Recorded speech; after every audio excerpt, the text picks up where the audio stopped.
It is time for Flames Unfiltered, hosted by Burud, Kyle Lewis, talking Flames hockey every single week. Kyle, good to have you. Is that first start? Not good. Oh, wow. Yeah. More misery. Tonight's show, I was like, oh, yeah, I got to come up with something positive this week. And I you know what? I do have something I want to talk about that was positive this week. I listened to a lot of podcasts on top of us doing our project here that we have, because I got to have something on when I'm working. And in a lot of situations when I'm not interacting with other people at work, I will have a hockey podcast on. And there's a lot of them I listen to. 32 Thoughts. I listen to some Daily Face-Off stuff. But one that I used to listen to every single day was at lunchtime, and that was on Sportsnet with Jeff Merrick. We all know what happened, and Jeff Merrick fell off the face of the hockey earth. Well, he's back, and he's got a new podcast called The Sheet. I believe it started last Monday, I believe. I've listened to almost all the episodes. I will say I'm a little bit frustrated with the time it's on. I hate the time. I loved it when he had it during the noon hour, because then I could always just like get touched on last night's news and what lies ahead for the night of hockey. But now it's on at like 3 my time, which is like 5, maybe it's 4 my time, 3 or 4, 3 o'clock my time. So it's like 5 o'clock your time. But there's something about Jeff Merrick's voice and just the way he talks about hockey. And I think it's a lot that he talks a lot about hockey history that I like. But boy, definitely a podcast to check out.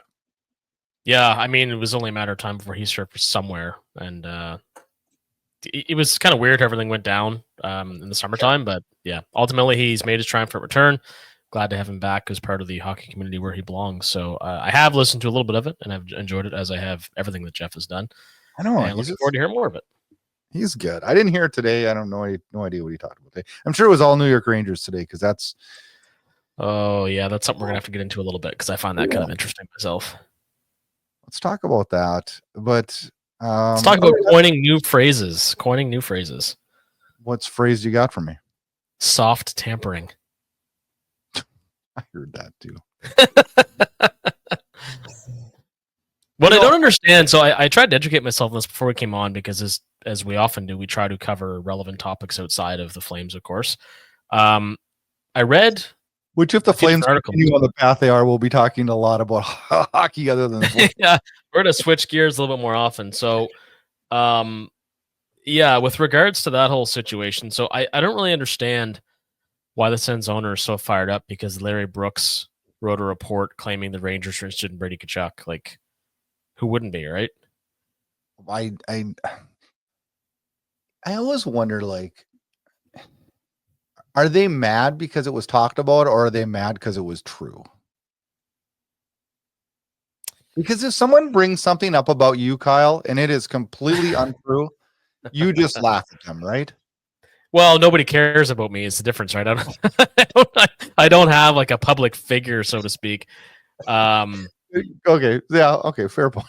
But even then, there's no tampering of any kind that went on. Like, Larry Brooks is really well known in the New York media, and he said what he said, and that was it. And apparently, it was insinuated, or people were led to believe, that the Senators were actively shopping Tkachuk, or having discussions at least with teams, and they weren't. But no, I don't think, like, and I've listened to Pierre LeBrun and Gino Reda and Darren Dreger and these guys all talk about it. It's like, the league's not going to do anything, because why would they? Nothing really wrong happened here. Nothing happened. You want to talk about tampering and stuff?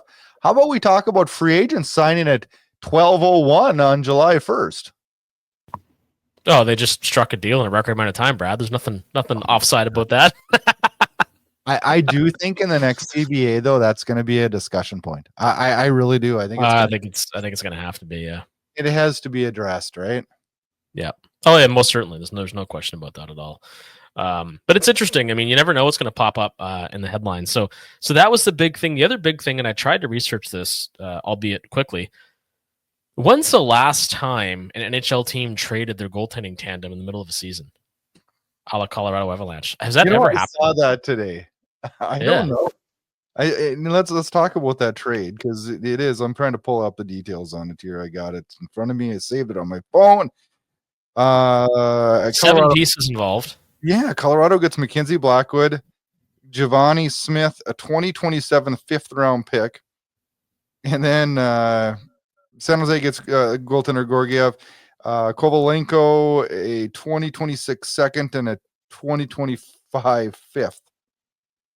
Could they not just left the 5ths out of each of those? And yeah, it's kind of stupid, but kind of stupid. But either way, no, it is. But my biggest question on this, and when I'm glad you brought this up, because do you think Mackenzie Blackwood's like the answer? I think he's or an answer. I'm trying to remember my vowels there. Like he's a pretty good goaltender, and he's on, age wise, he's kind of entering his prime. I think he's 27. You're good with him though, like you. Well, Georgiev was struggling mightily and didn't appear to be playing his way out of it. Would you not felt more comfortable with a guy like Cam Talbot? Yeah, I would have, because Talbot has a much longer resume. But the thing with Talbot is, I don't think the Red Wings are looking really to move him at this juncture, right? You don't think so? Like I think not yet, because I think they're hoping he keeps playing well and drives his value up a little bit more as we get closer to the trade deadline, because there's going to be injuries and stuff, right? They're not in a position where it's like the Flames and Dan Vladar. We're not looking to trade him right now. And of late, he's been the better of the two goaltenders, quite frankly. But he has. I know that kills Flames world, but he has. He's been really good. He's been really good. Yeah. So yeah, I think the Red Wings are going to stamp out on Talbot for now, but the Avalanche are feeling serious pressure to make some moves. And of the 3 teams that are feeling a ton of heat, I think right now is the Avalanche with their goaltending, the Rangers with their overall performance, and far more so than the Rangers is Calgary's next opponent, the Nashville Predators, who are absolute trash lately and need to figure it out quick. Oh, if they do not beat the Flames tomorrow, which they have a pretty strong probability of doing so. Well, we're at home. Or no, we're on the road. We're on the road. You're probably right. My guys at work today we're busting my chops, and he asked me today, he's like, do I take the under or the over on the Nashville game? And he's like, should I take Nashville to win or Calgary to win? I'm like, shut up and get away from me. So this is actually incredible. And I knew they were bad, but to actually look at the record again, the Predators are 7-15-6. Yeah. Holy hell, they're bad. Did you see they're 2-5-3 in their last 10? Yeah. They score at a frequency they make the Flames look like they're a high potent offense. Right.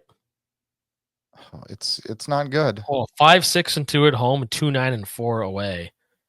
Lost 3 in a row, minus 27 goal differential. Man. And we were all thinking, like, after they got Stamkos and Marchessault, and who else was Brady Shea?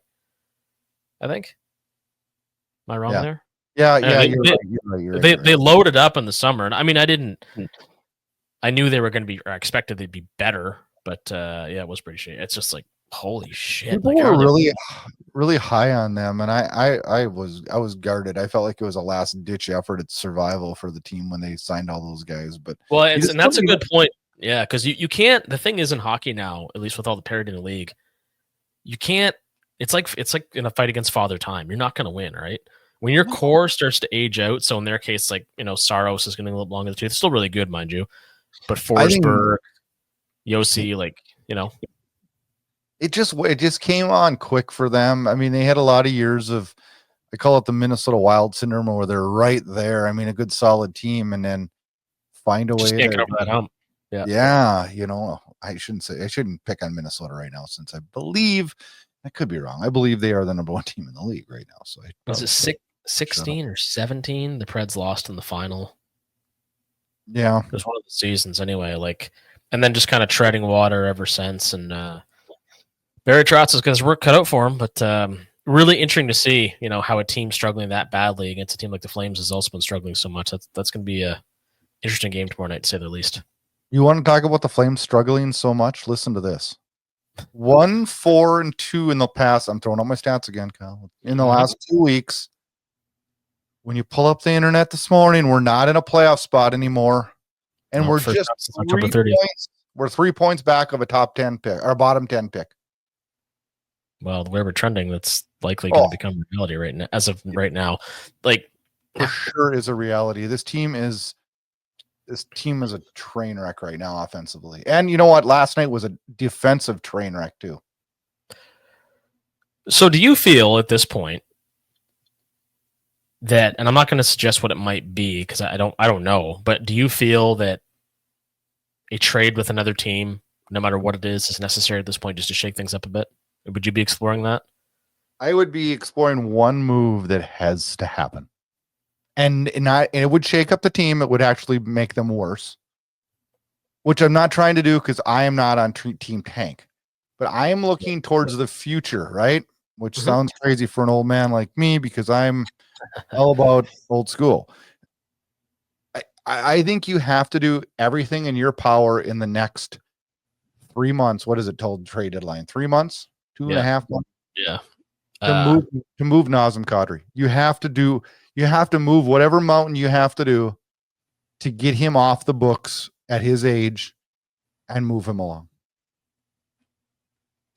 I know it makes him worse because right now we suck in the center position, and losing him, we're gonna suck worse. But we cannot have a rebuild or a retool or whatever the hell you want to call it work successfully when you have Huberdeau and Kadri on the books. And number one right now, I think Huberdeau works harder and is a better in the room. I'm not in the room, so I don't know that for a fact. I feel like we can manipulate his talents better for the future as far as leadership for these young players than we can Kadri's. And I also believe that there's other teams out there that would eye Kadri as a second line center that may push them over the top on a playoff run. He'd probably be the perfect third line center on a lot of teams. Second, third, whatever. Yep. Yeah. Well, he's got a pretty unique skill set. The problem is that's obviously going to involve a significant amount of salary retention on the Flames' part. I believe anyway. Do you think so though? Yes, I believe there's going to be some for sure. But yeah. Don't you think we know that is probably going to have to happen and probably would benefit us more? Yeah. Yeah, I don't know, like, because when he's good, he's really good, and it's a weird spot to be in because the team is significantly better record wise to this point, at least, than most people thought they would be. So it's kind of and I'm all about, like, I still want this team to make the plus, but I think it's an under 10% chance that they do. And the reason I say that is because this offense is so anemic right now that I just do not see any. I look at the lineup and I'm like, who would pull us out of this offensively? Like really, like if we're pinning our hopes on Kuzmenko, I mean, like if we're pinning our hopes on him, we're effed. I mean, we're not sitting good, right? Well, it's tough because I don't know what happened. I mean, I know he's inconsistent at the best of times. So like he was so hot when he came over the trade deadline, and then like I didn't expect. I was hoping for like a 2020 season from him, maybe a little better, but I think I got it figured out. I think I got the Kuzmenko thing figured out. He's been healthy scratch 2 games. Last night he was on the 4th line only to fill in for Lomberg, who is out as his wife and him prepare to have their 3rd child. I've got Kuzmenko figured out. The only games he's really been good, and last night I questioned whether he was good. Some people thought he was good last night. I thought he was meh. Is when he is disciplined, whether it had been in Vancouver or Calgary with a healthy scratch, he usually bounces back with a couple solid games, and then he fades off into the past again, or into the behind, I don't know, whatever you want to call it. He fades into oblivion. Skill only takes you so far in pro sports. The hardest working guys are always ones that have the longest careers, unless they step over that line of putting their bodies, on the line all the time, a la David Backus and guys that, career gets shortened because they just play so aggressively hard all the time. But yeah, I understand what you're saying. I mean, so what I'm saying, to put it in probably better terms, is that I'm questioning his work ethic. Yeah. No, and it's a fair criticism. I mean, we talked last show about how he's one of the slower players in the league across several metrics, which is really concerning because usually, you look at Russian players, they've got great hands and usually decent foot speed too. But in his case, like, I don't know. To answer your question more directly about who can ignite this offense, the only guy, the number one candidate is Connor Zary because he generates so many chances. He's just got to start putting them in more often. But Matthew Coronado. Here, like, how much more can we expect? Well, that's the thing. We can't expect a whole lot more at this point, but nobody else internally, other than maybe Sharon Govich going in heater. I don't see anybody else really pulling us into this, right? I think we should expect a little more from Sharon Govich. I think Huberdeau is going to be Huberdeau from here on out. I don't know. His board play has been much better though. Huberdeau's been much better. That's what I mean. I've been happy with him lately. Yep. Blake Coleman's Blake Coleman. I think we get everything we've ever wanted and should for that. I think Kevin Rooney's been Kevin Rooney. I think Walker Doer's been Walker Doer. It's nice to see him get a chance again. It's been so long. And I don't hate him in the lineup. Matthew Coronado, I don't know.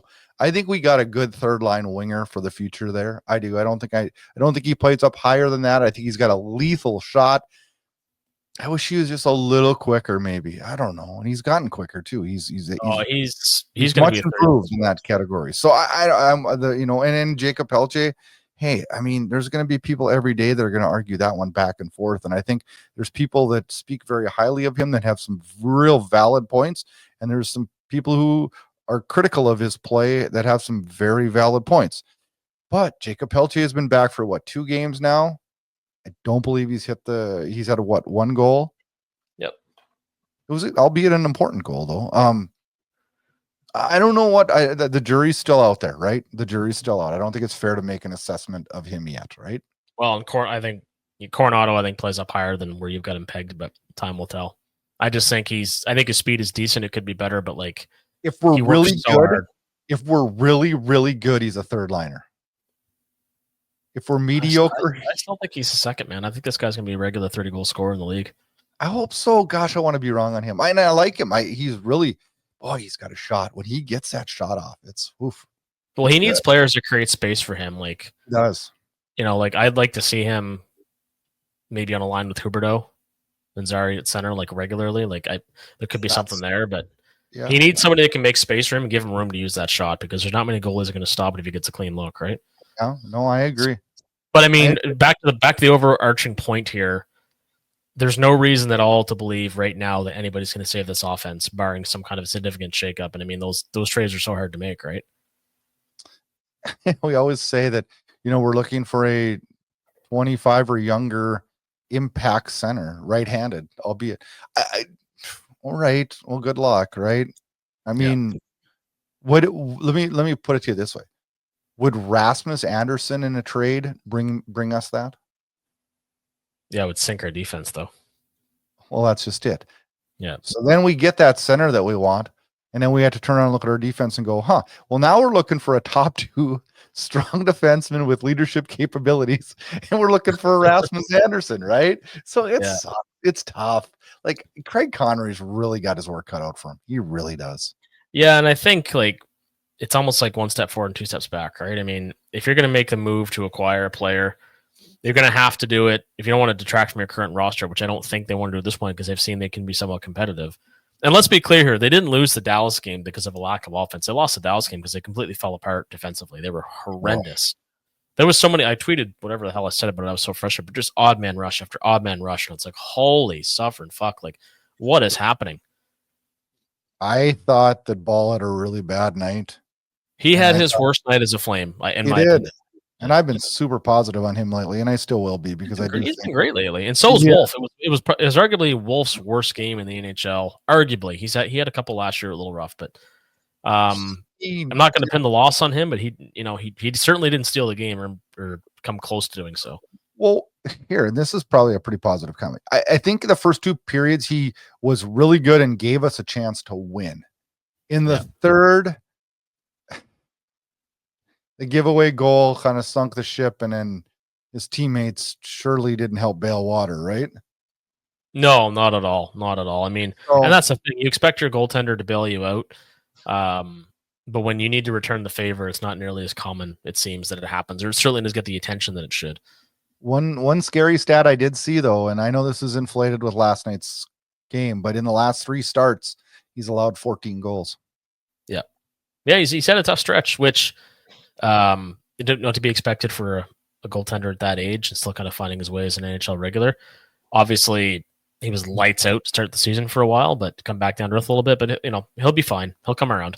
No, and you know what? It might be the best thing for him, right? I mean, no, it's the ebbs and flows of pro hockey, right? I mean, it's the toughest. You got to go through the tough parts, right? And thank goodness we have Dan Vladar playing really well right now. And I would assume he gets a start in Nashville on Tuesday, but we'll see what happens. But neither choice would upset me. Vladar has earned more starts, and Wolf deserves a chance to redeem himself. So, as far as goaltending goes, it's not the reason that the Flames have been as bad as they have been. I mean, it's certainly not stealing them any games of late, but let's be serious. You're not going to be a playoff team if you're scoring. If you haven't scored 4 goals in 2 months or a month and a half, like that's a problem, right?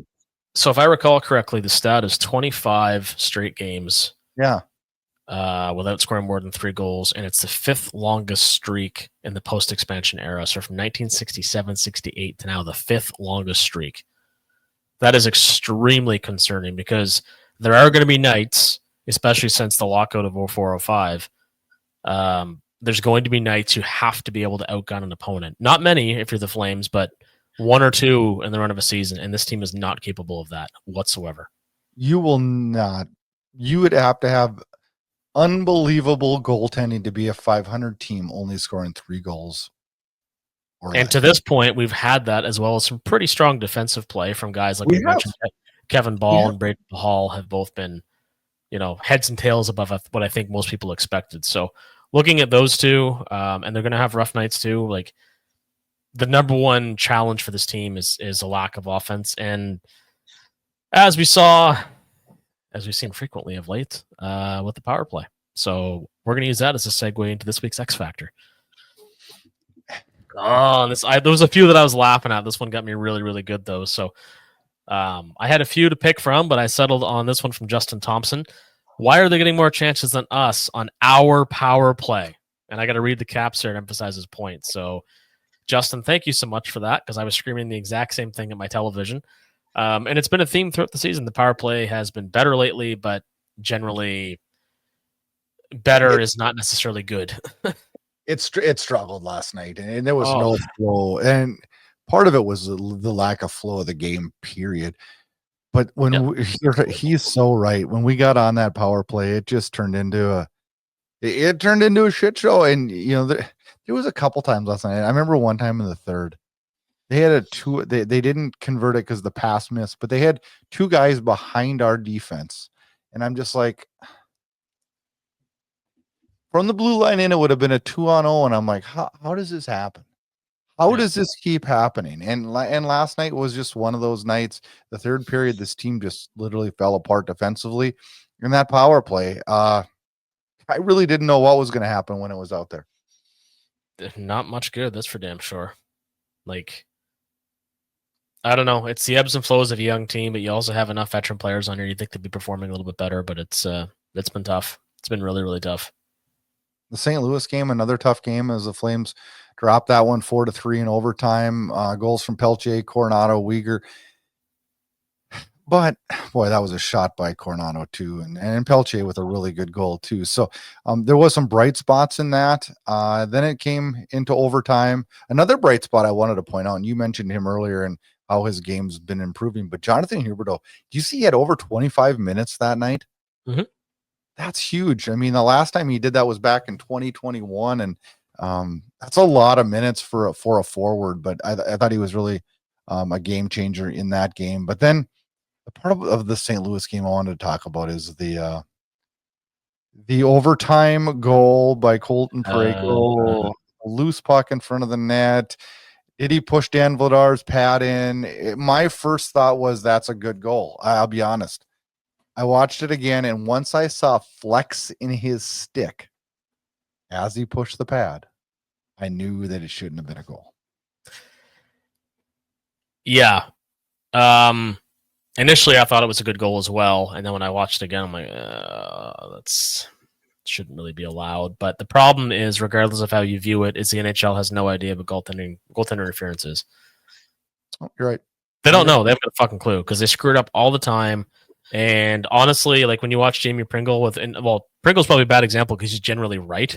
Yeah. But when you do video analysis, you can almost see the video coach with the dice, like he's playing fucking Yahtzee, hoping he gets it right. When it comes to Who knows? goaltending, when it comes to the goaltend interference, and the thing is, you know what?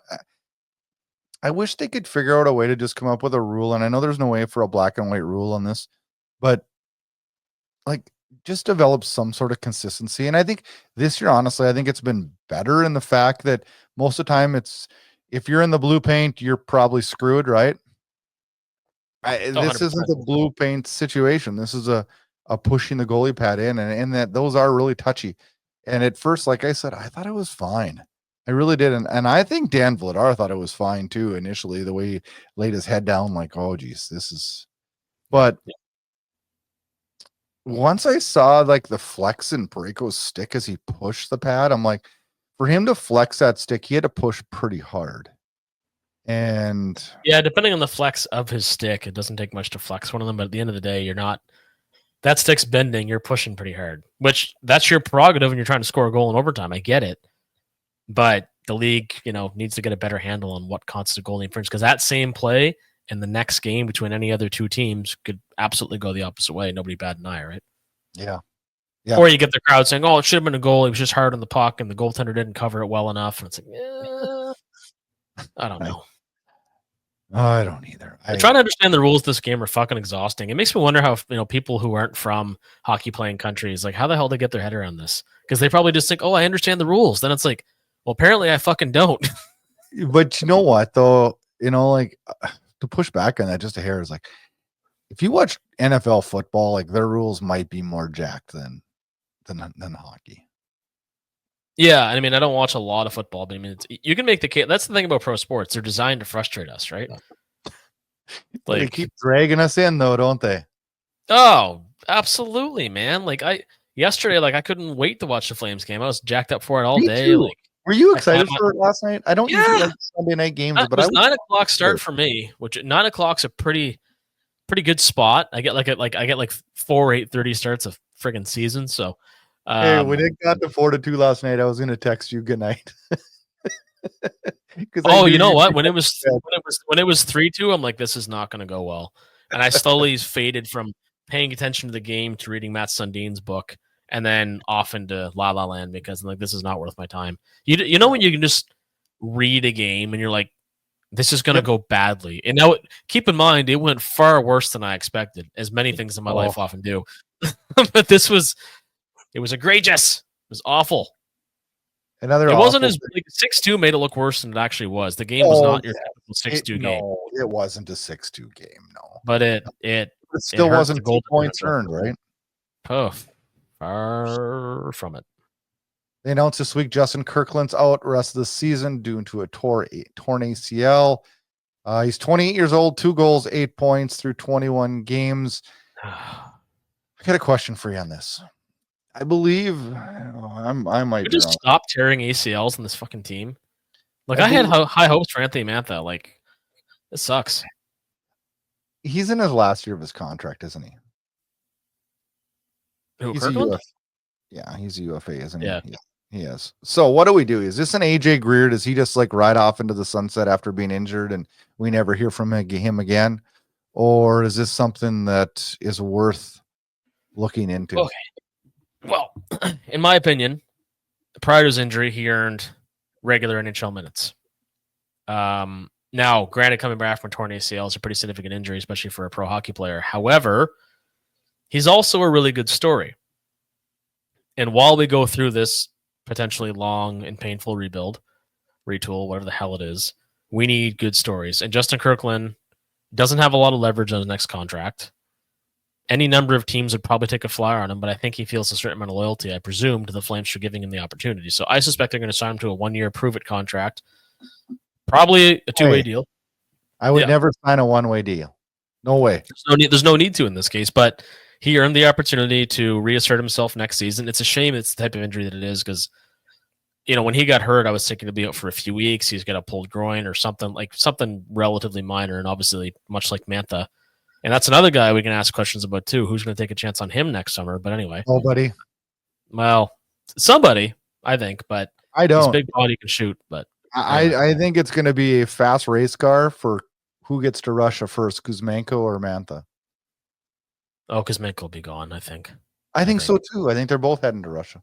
I don't know about Mantha. He'll get a tryout somewhere at least. But as far as Kirkland goes, probably. Kirkland's coming back. He's coming back because he's a good story, because the fans enjoyed, what he brought to the team. As a marketable player, let alone his skill set, and he's earned that chance. Assistant coach Brad Larson, excuse me. Indefinite leave of absence due with a family member, so we have no idea what's going on there. We wish him the best. Hopefully, absolutely, yeah. It's good news, and he's back with the team as soon as possible. And also the Lombergs. Did they have the baby today? I didn't hear. Also wishing them the best. Four Nations. Rasmus Andersson named Team Sweden. Yes. First thing I guess I got to ask you is, we never really talked about this one. This is a new one. Are you excited for this Four Nations or not? Well, it kind of waters it down not having Russia in it, quite frankly. No, me too. Russia's such an important part of hockey. Such an important part. And to not have the best goalie in the world and arguably one of the better top 3 players in the world. And I just, oh man, I just wish they were in this. So I'm not as excited as I should be for this.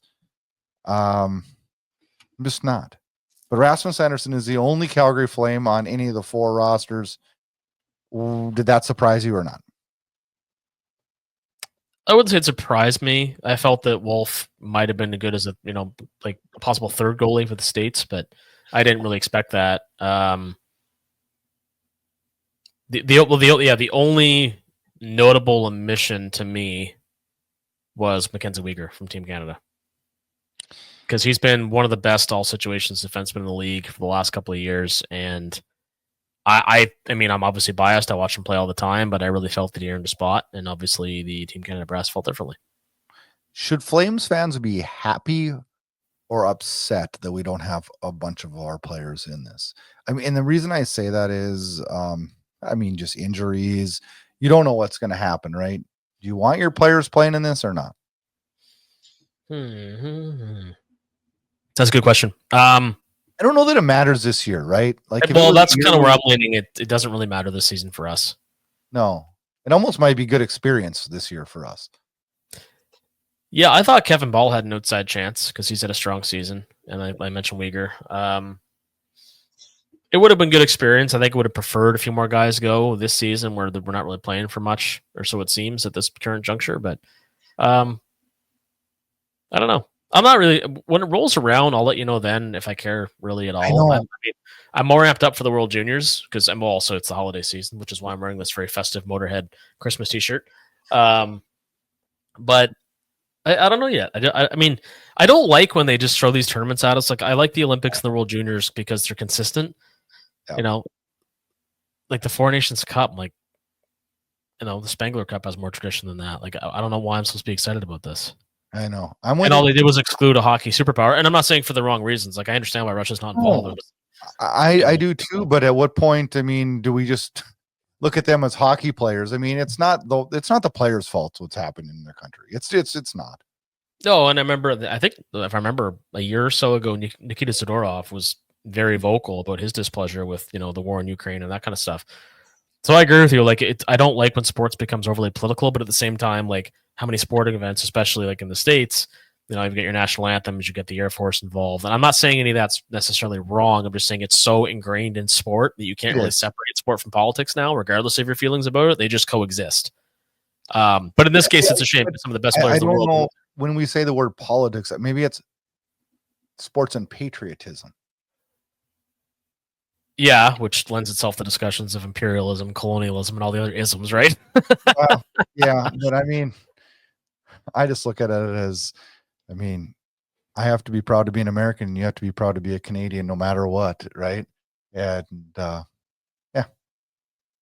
I don't know. I guess I wouldn't have I guess I personally wouldn't have a problem. I completely disagree with what's happening over there, but I'd love to see a Russian team because, quite honestly, I don't think any of the players on the team have any influence on that situation at all. Right. Right. Well, that's just it. Right. Well, it's like, why are we punishing that? But that's a whole nother topic. But yeah, World Juniors, you brought up World Juniors, and now, last week's show, we talked about our displeasure of some of the people not being invited. Zane Perek has now been invited because of an injury to, what was it? I feel terrible. I can't even remember right now. Defenseman Harrison Brunicki. Does that sound right? Yes. The Kamloops Blazers defenseman. Yep. That's right. And we also found out a little bit more news on Tija Ginla, and he'll miss the remainder of the season with a hip injury. Oh, yeah, that sucks. Thus, that probably the reason he didn't get an invite.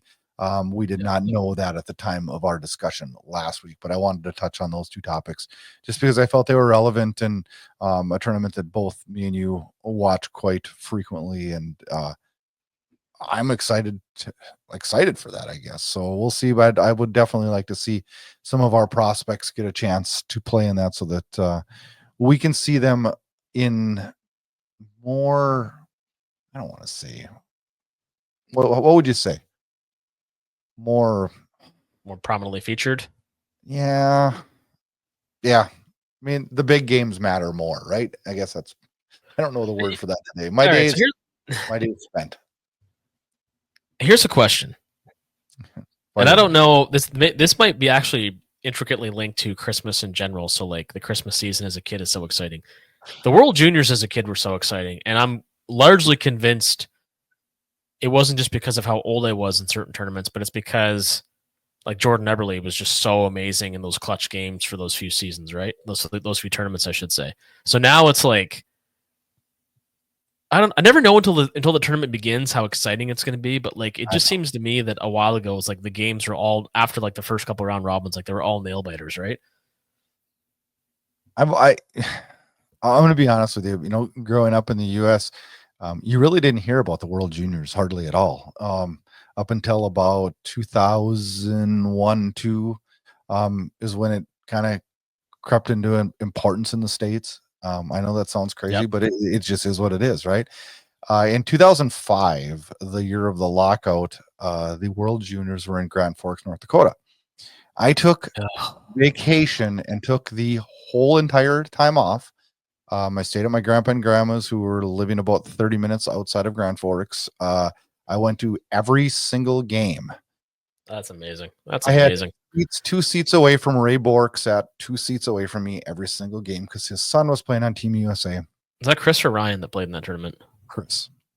Yeah. And is that the year that Marc-Andre Fleury had the huge gaffe against Canada or against the States? Oh, this is the year of the lockout when it was Crosby versus Bergeron. Oh, geez, Malkin, Bergeron, Phaneuf, Getzlaf. I mean, you get what I'm saying. But it was I remember that well now, yeah. You know what? I think if you asked a lot of hockey people what the best World Juniors were, they would say that because it was we did not have hockey at the time, right? So it was the show. Oh, it just made it so much more important, right? I mean, I remember when we came out of that. I mentioned this on the podcast a while back, but I remember coming out of that. I was first year university when we came out of the lockout, and Forever Flame Tony Lidman scored the first like we're back goal for the Buffalo Sabres, and it was like such a joyous occasion. And the worst of it is, what pisses me off in hindsight is the NHL won. Because we all should have been alienated and pissed off and finding other sports and finding other pastimes. And instead, they called our bluff and we all went back like jaded exes saying, you know what, I'm going to give this another chance. I know. But, you know, the thing is, like, I've always looked at the lockouts as like a terrible thing. But I've never really tried to look at it as winners and losers because I understand, like, why the players want to get what they want. But I also understand why the owners want to get what they want. I mean, they're the ones risking the money. And I can't remember who it was. Somebody told me one day that, you know, the players are the millionaires and the owners are the billionaires. And those are the guys that write the checks so that we can watch this and the players can play. So I've always found myself slightly siding with owners on things just because players come and go and teams don't. And so, albeit I want things to be fair for the players, I was pissed off during the lockouts. Don't get me wrong, but I also think that in a weird way, it gave us a better game now by having the salary cap and things like that. It would be from I see what happens in baseball, and I see all these teams, you know, spend buco dollars, and then I see like the Seattle Mariners and the Twins and all them spend Detroit, all these teams spend $0, and it just creates Well, such a look how league. it's so out of control. Like Bobby Bonilla Day, for example, Yeah, and then the Juan Soto deal. It's like, oh, are you like there is just no control of salaries in MLB. and it's so frustrating. Like This leads to a deeper discussion, and we'll get into this. We always get into this at times, but I mean, we won't go too far down that road right now. But player rights and going back to a time when they had no rights versus now where they have so many rights. I'm curious for your take on this, and I'll share mine as well. What did you think of the Jacob Trouba situation with the Rangers? Oh, well, he gets dealt to Anaheim. Yep. For virtually nothing. And yeah, fair. That's fair. My take is, I mean, I know the Rangers, they have the right to do whatever they want and trade him for whatever they want, right? I mean, they have that. Assuming as long as he consents to said trade, right? Because there's no trade clause. Yes. I just thought the whole situation reeked of unprofessionalism on the New York Rangers' part. But I also couldn't figure out, like, part of me kept saying to myself, did Trouba do something? I've heard no, you know what I mean? Though, like, I've heard no, like, reports of anything, and I'm not speculating myself. I'm just saying, no. For a guy to come out of graces that quickly with an organization, I'd love to have. I mean, if I'm building I'm not talking for the Flames now, but I'm talking like if this is the Flames 3 years ago when we're building a team to go really on a run, I would have given my right arm for Jacob Trouba. Well, it's interesting because, and this has been talked about at length, Ryan Callahan, Ryan McDonough, and now Jacob Trouba, the last three captains of the New York Rangers, just being jettisoned out of town. What pisses me off, and this has always pissed me off. This is a great example because Trouba explained this in his post-trade interview. So teams agree. They throw it. And imagine this happened to you or I were at our respective jobs. They put all this shit on paper that you sign in good faith. This is the agreement you have, and the team basically violates the agreement. In this case, they do so in a really, really dirty way. Because if Trouba is correct or telling the truth, they told him either take this trade or you're going on waivers, and that is not okay in my books because the NHLPA rather should have a clause in place where it says, listen, if you agree to a deal with a no trade clause, you cannot use waivers as an excuse to get out of your shitty asset management. This is Chris Drury's fault. I agree. But then I also disagree in the fact that then you just dissolve waivers completely then? Well, it serves a purpose. It's just the purpose is so ill-defined, right? I just don't like how teams I know exactly what you're saying. Remember the compliance buyouts? Can you imagine if the compliance buyouts existed in any other context? Like, we know you made a massive, earth-shattering, franchise-ruining mistake, but here, we're gonna let you out of it. Just pay him his money, and he can, go to Robidoux Island or see you later. Like the Lightning did that with Vinny Lecavalier, then tried to re-sign him. The Flames did it with Michael Stone and did re-sign him. Oh man, God, I love Michael Stone, but like, it's just we just keep rewarding this idiocy, and it's just so funny to me. Like, look at the Troy Brouwer deal in Calgary. The problem is, though, Kyle, is that a lot of the idiocy is done by people who aren't there anymore. Yeah, because they get fired because. I'm not saying I know, but I'm not saying teams should get off the hook by it. But like, you can't eliminate waivers, though, right? I mean, yes, you could, but then teams can just send everybody up and down and all around, and it'd be an unregulated mess. I mean, there has to be there has to be consequences for asset management, I guess, is the point we're trying to make, right? I think why couldn't you? Okay, so why couldn't you this? So players asked for no trade clauses, right? That was never really originally in the CBA. It was a negotiating tool, and I'd love to know who the first player that used it was. But at some point in time, if you're a GM and I'm a player or an agent, I would have had to come to you and say, hey, my client, said player wants a no trade clause, or it even has been taken further to a no movement clause. Yeah. Well, when you say no movement clause, that means you can't put them on waivers. Yeah. So Trouba didn't have a no movement clause. He had a no trade clause. So is that not his agent's fault for not asking for a no movement clause? Is that Potentially.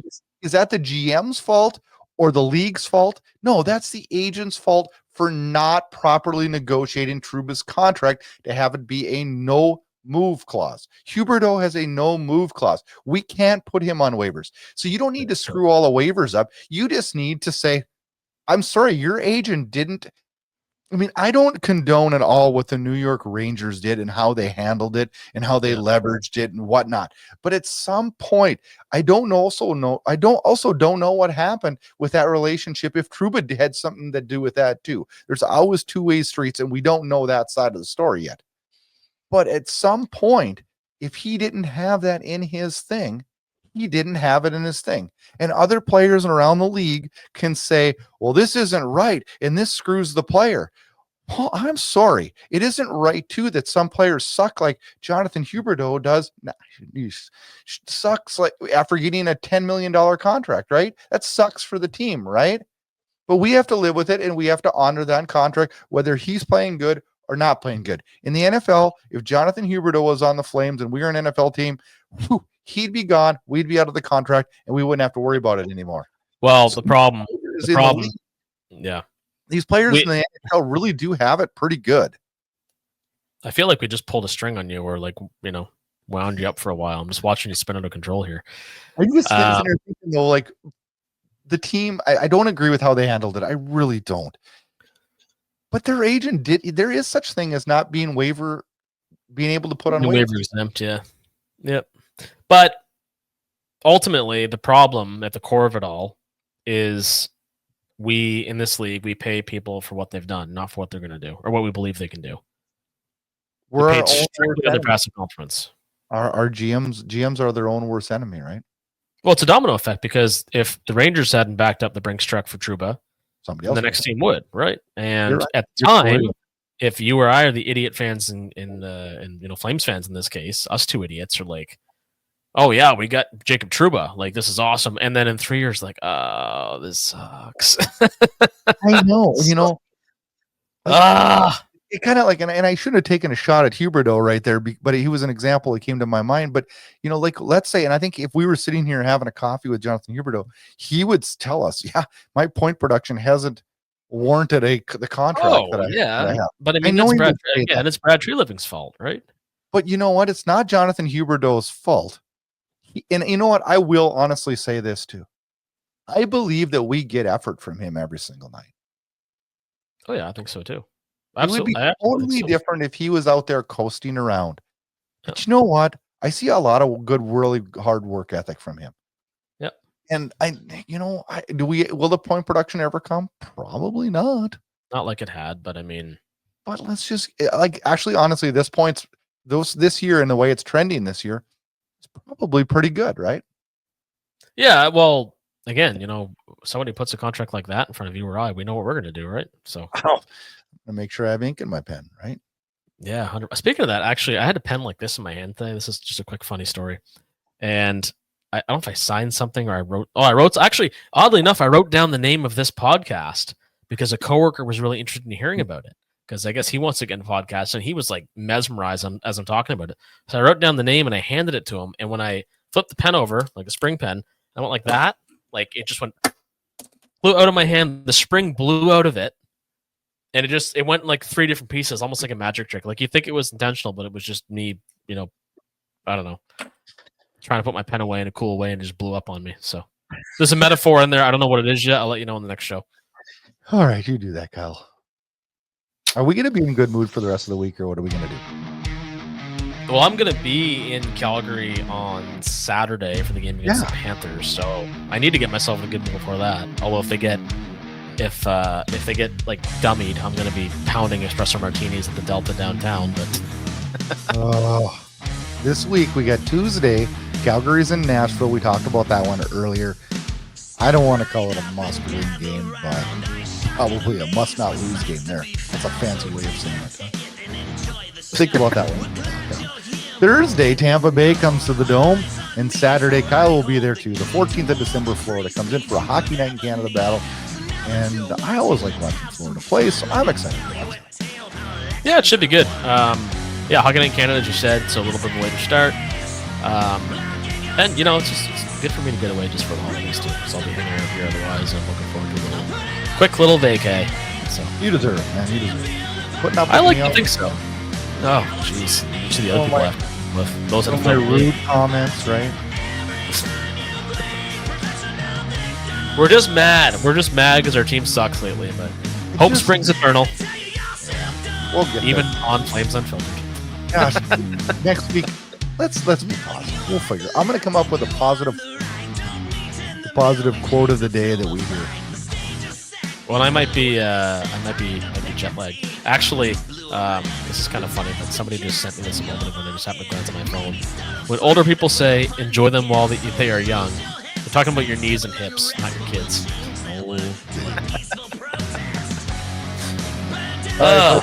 Have a good week. We're back next week talking Flames hockey. Enjoy the 3 games ahead this weekend. Let's get a road win, please. Can we get a road win? On. Let's keep hoping.